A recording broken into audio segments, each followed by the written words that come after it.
অনেকদিন যাবৎ সাধারণ ছাত্ররা কোঠাবিরোধী আন্দোলন করছিল।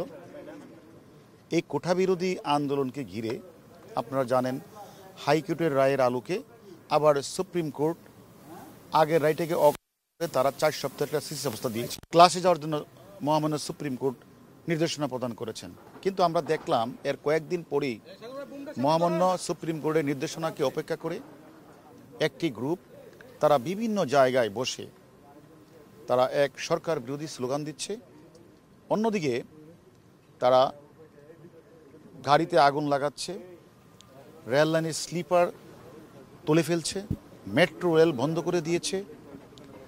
আমরা যারা গোয়েন্দায় চাকরি করি আমরা কিন্তু নিবিড় পর্যবেক্ষণ করছিলাম যে এই আন্দোলনটাকে কোঠাবিরোধী আন্দোলনটাকে অন্যদিকে ধাবিত করার জন্য একটি চক্র, একটা গ্রুপ তারা বিভিন্ন সময় অর্থ দিয়ে, কেউ পানি দিয়ে, কেউ লাঠি দিয়ে, কেউ অস্ত্র সরবরাহ করে তারা এটাকে এই পরিস্থিতি থেকে ঘোলাটে করার জন্য তারা চেষ্টা চালাচ্ছে।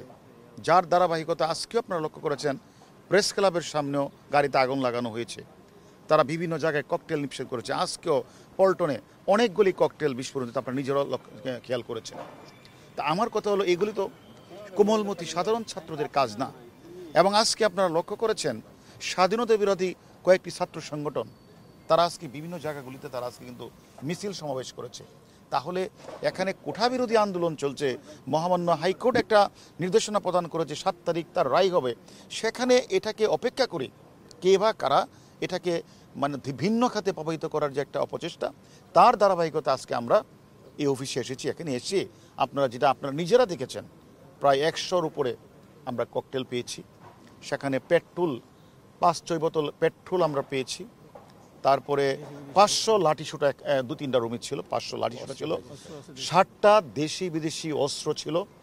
এবং আমরা মানে ছাত্রদল এবং তার অঙ্গ সংগঠনের আমরা প্রায় 7 জনকে আমরা গ্রেপ্তার করছি। এর মধ্যে একজন হলো, তারা অনেকেই দৌড়ে পালিয়ে গেছে, তার মধ্যে একজন ছাত্রদলের সাবেক সভাপতি শ্রাবণও রয়েছে।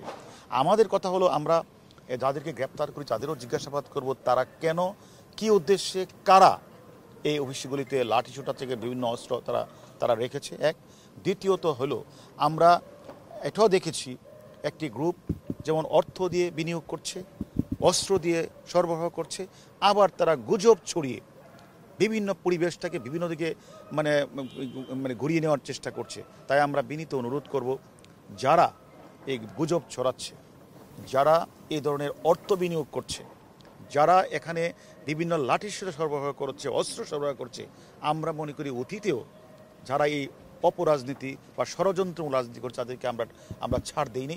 আমরা মনে করি এই আন্দোলনকে, কোঠাবিরোধী আন্দোলনকে ঘিরে যারা এই অপরাজনীতি, যারা ষড়যন্ত্রকারী, যারা এই কাজটি করেছেন, আমরা মনে করি তাদের সকলের নাম আমরা পেয়েছি, তাতে আমরা শীঘ্রই গ্রেপ্তার করব। তার মানে আপনার বক্তব্যে এটাই স্পষ্ট, এই আন্দোলনে বিএনপি এই আন্দোলনকে ইস্যু করে বা পুঁজি করে সরকার বিরোধী আন্দোলনের দিকে যাচ্ছে কি? হ্যাঁ, এটা তো আপনারা লক্ষ্য করেছেন।